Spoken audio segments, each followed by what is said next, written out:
El día de hoy les tengo un video muy especial, para mí muy esperado, porque después de un año de muchas lecturas muy buenas, es que hoy tengo esta selección de los títulos que se volvieron para mí mis consentidos, favoritos, predilectos del 2021. Y yo tuve, la verdad, una gran experiencia el año pasado porque pude leer un poco de todo. Leí principalmente lo que fueron novelas, porque a mí la novela es mi género favorito, la verdad, y sobre todo novelas de ficción histórica, que son mis predilectas. También leí algunos libros de autoayuda o de superación personal, aunque muy pocos, incluso libros que tienen que ver con cultura financiera. Los menos, sin embargo, también leí algo de eso. El orden en el que voy a empezar a hablar de ellos no es precisamente el orden del gusto, de la satisfacción como lectora. Voy a comenzar con los libros de los cuales yo en su momento, durante el año pasado, preparé y subí una reseña de ellos, recomendación en lo que son las diferentes cuentas de la Sociedad Literaria por Meli. Voy a comenzar con lo que fue la primera novela que se volvió una de mis consentidas, que es La Catedral del Mar. El autor es el español Ildefonso Falcones. Esta novela es una ficción histórica que a mí en lo personal me conmovió hasta las entrañas. Es prácticamente un homenaje a la paternidad, porque hay aquí varios personajes, son hombres que nos muestran a flor de piel lo que son todo tipo de valores que los seres humanos tenemos, pero que no todos los llegamos a vivir.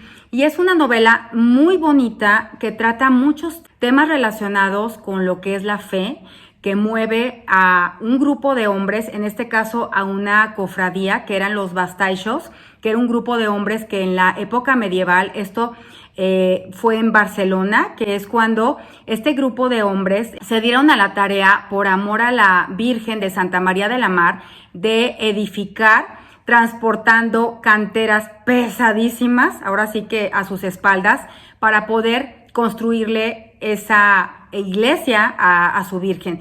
Y aquí intervienen unos personajes realmente que se vuelven como parte de uno como lector, que son principalmente lo que es Bernat Estañol, su hijo Arnau, y bueno, hasta ahí nada más les quería dar así como una probadita. Yo, Julia, es una novela también de ficción histórica que me encantó. He de confesarles que yo le tenía mucho miedo a leer esta novela porque trata acerca de un personaje que existió, que en este caso fue la emperatriz Julia Dovna, y es interesantísimo leer esta historia. Les voy a decir por qué. Porque cuando no tenemos mucho conocimiento, como en mi caso, de lo que fue el Imperio Romano, podemos caer en el error de decir, no, es que qué complejidad, no voy a poder entender o procesar toda esa información.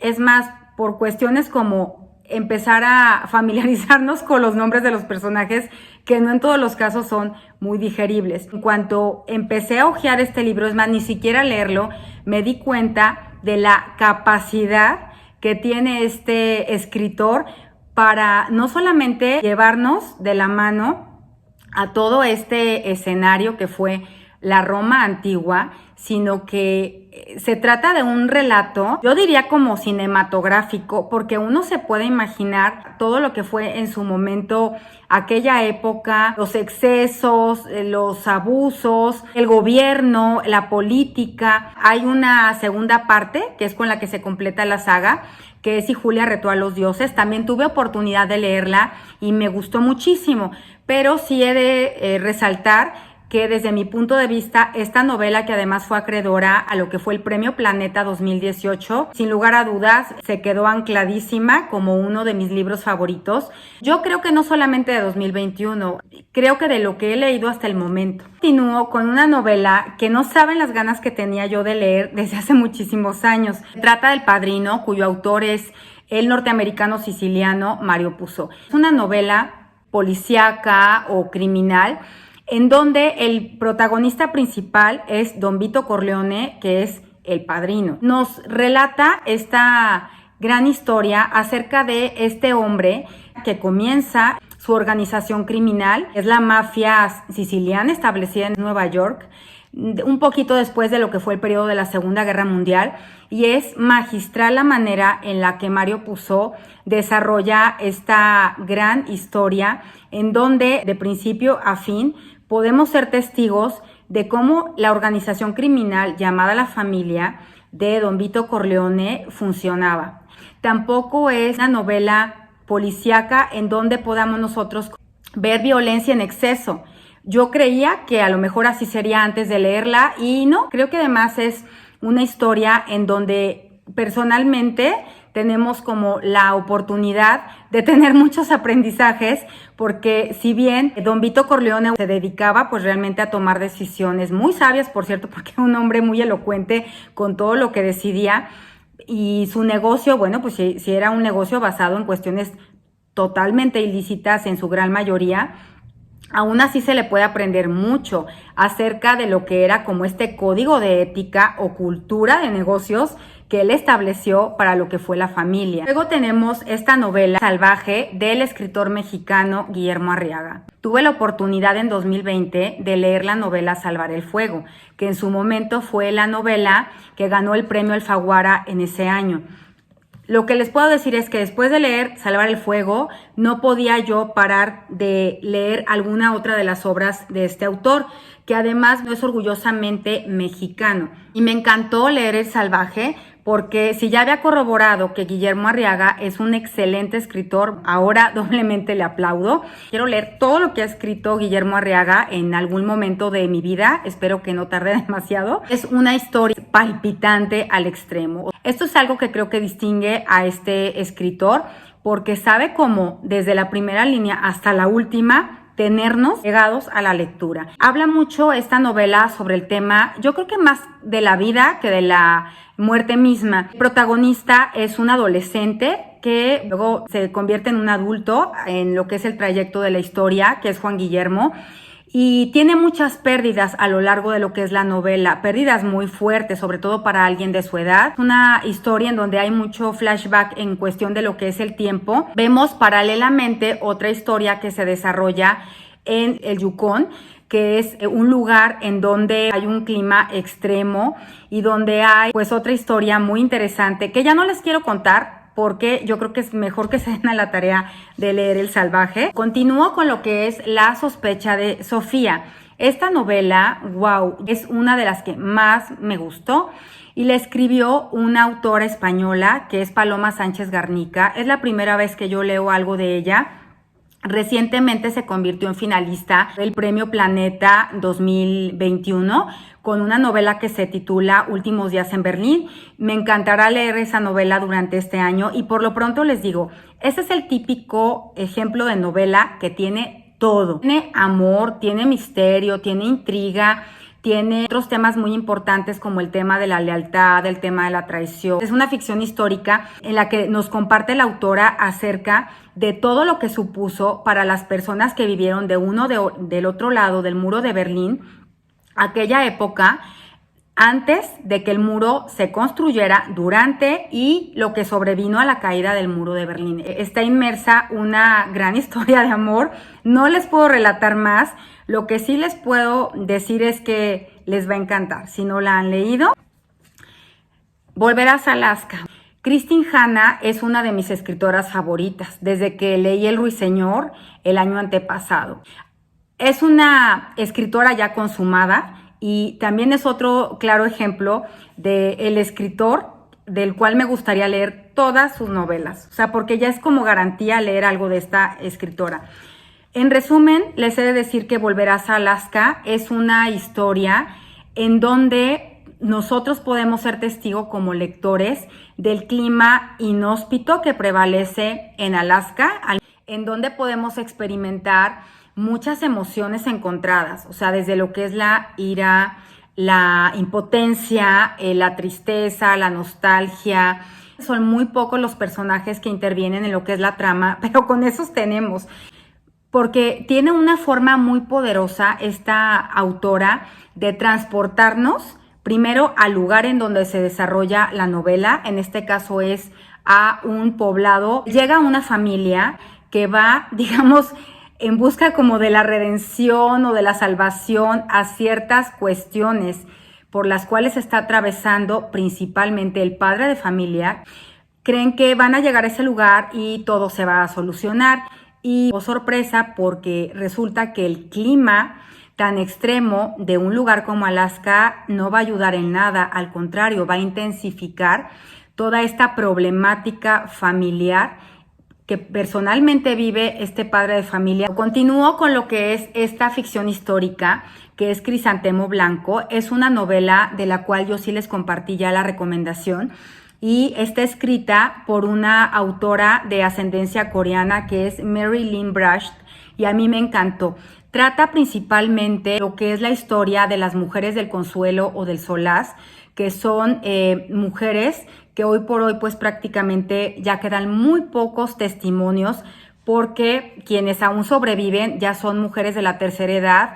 Generalmente todas estarán muy cercanas a los 90 años, y no es que un poquito más, porque vivieron todo esto tan terrible, que es un capítulo de verdad que históricamente yo creo que es reprobable. Espero que no se repita, porque de verdad es vergonzoso lo que se permitió por parte del gobierno japonés que sucediera. Es una historia que creo que nos sensibiliza mucho como seres humanos de la capacidad que tenemos las personas de sobrellevar situaciones muy extremas, porque trata de cómo las niñas o las adolescentes en Corea principalmente, algunas veces a base de engaños y otras veces porque fueron raptadas por soldados principalmente japoneses, fueron llevadas a burdeles en donde fueron abusadas de una manera atroz. Hay que leerla y también ya se habla de lo que es un oficio que todavía existe allá en lo que es Corea, que es de las mujeres genio, que son unas buceadoras, mis respetos profesionales, porque sin un equipo de buzo profesional logran sumergirse en las profundidades para poder sacar productos del mar y poderlos llevar a comerciar, y de eso viven sus familias. Vale mucho la pena leer esta historia. Luego tengo esta novela, me encanta, me pone de buenas nada más de volver a ver el libro, que es Un cuento perfecto, escrita por la autora española Elizabeth Benavent. Si ustedes quieren leer una novela en la que se van a reír mucho, eso sí se los puedo yo garantizar, tienen que leer Un cuento perfecto. Es una historia en donde interviene el romance, también el erotismo, hace reflexionar al mismo tiempo que nos permite pasarla bastante bien sobre temas muy importantes que tienen que ver con la relación de parejas, con el amor, con la amistad, con el tema del amor propio principalmente. Hay dos personajes que son los que se llevan aquí, ahora sí que los aplausos, que son los protagonistas, que son Margot y David, que no tienen nada que ver uno con el otro, es como una pareja súper dispareja. Yo creo que en parte el nombre de la novela o el título, que es Un cuento perfecto, tiene mucho que ver con esto. Generalmente en un cuento perfecto pues está el príncipe azul y está la princesa, que va a ser como un estereotipo de la Cenicienta, y aquí es todo lo contrario. Hay muchas alusiones musicales en esta novela, entonces vas leyendo la historia y vas viendo, por ejemplo, algunos títulos de canciones de los 80s, de los 90s, que sobre todo personas de mi generación podemos disfrutar muchísimo porque nos identificamos, precisamente porque las conocemos, al menos de oída. La penúltima novela de la cual les quiero platicar un poquito es La chica salvaje. Esta es una de las novelas que está en mi top 3 de favoritas. También es una de las pocas de las cuales me falta subirles por ahí la recomendación. Odelia Owens es una escritora impresionante. Es una experta en lo que nos está relatando. Es una zoóloga que además cuenta con muchos estudios, y más que con el estudio, con la experiencia a nivel personal de haber vivido bastante tiempo en lo que fue África, en contacto con lo que es la naturaleza, con los animales. Y entonces, desde que uno comienza a leer La chica salvaje, ya uno está ahí dentro en lo que es la marisma, pudiendo sentir lo que es el pantano, aquel clima en el que de verdad sentimos la humedad, el calor, cómo rondan los insectos. Los personajes nos llevan a sentir lo que es la soledad en extremo. Kaya es la protagonista principal y Kaya es una niña que tiene vivencias fuertísimas desde lo que es su infancia temprana, desde los 6 años, que es cuando comienza lo que es la historia. y es una niña que logra sobrevivir a pesar de todo lo que le pasa. Algo que me fascina es que esta novela nos conecta con lo que es la naturaleza. Es una cosa fascinante cómo la escritora puede hacer estas metáforas únicas en cuanto a lo que pasa en el mundo animal. Tienen tanta similitud con lo que pasa en el mundo de los seres humanos. Y ya por último, este libro, que fue de los últimos que leí en 2021, que es Indomable. Glennon Doyle es una bloguera y también es una activista muy importante una americana. Y déjenme decirles que yo no tenía ni la más mínima idea de qué se iba a tratar este libro. Había escuchado muchos comentarios, algo controversiales. En síntesis, lo que les puedo decir es que en Indomable, la autora, a manera como de una autobiografía, es sumamente valiente porque nos comparte lo que es su intimidad. Es como abrirnos de verdad las puertas de su corazón, de su vida, incluso no solo personal, sino familiar, en donde ella nos relata cómo pues de tener una familia en donde pues ella tenía un marido, sus 3 hijos, conoce a una persona de su mismo sexo que la hace tener choque muy fuerte de manera interior y esto la lleva a tomar decisiones muy importantes para el resto de su vida. Ya no les voy a platicar más, pero creo que vale muchísimo la pena porque como mujeres les puedo decir que nos permite empoderarnos, encontrar inspiración, motivación muy fuerte para vivir al máximo que es nuestra vida. Encontramos frases y unos fragmentos hermosísimos que nos llevan a hacer como una pausa en muchos aspectos, sobre todo como mujeres yo diría. No quiero decir con esto que no sea un libro para hombres. De hecho, creo que es un libro que sería muy interesante que lo lean más hombres, para que también se den cuenta de lo que sentimos las mujeres y que luego no nos atrevemos muchas veces a hablar ni con nosotras mismas por el temor a ser criticadas o juzgadas. No, Glennon lo que nos dice como portavoz de muchas mujeres que a lo mejor no nos animamos a hablar de muchas de las cosas que luego nos preocupan es que tenemos que hacerlo porque estamos inmersas generalmente, independientemente de la latitud en donde vivamos, en una cultura en donde muchas veces nos han educado de una manera en la que como mujeres no opinamos, no expresamos mucho de nuestro sentir, de nuestros deseos y terminamos complaciendo a los demás y no nos complacemos primero a nosotras mismas. Habla mucho del amor propio. Con este libro cierro este video tan especial para mí, títulos favoritos de 2021. Espero que les haya gustado mucho. Si ustedes ya leyeron algunos de estos títulos o les gustaría leerlos, me encantaría ver sus comentarios. Les agradezco muchísimo a quienes me acompañaron en la lectura de todos estos títulos el año pasado, que fueron principalmente amigas mías de lo que son los diferentes clubes de lectura que tengo, porque la lectura de todos estos libros no hubiera sido la misma sin su compañía. Eso le dio un plus para mí como lectora. Si les gusta este video, espero que le den like. Nos vemos en el siguiente video y a leer.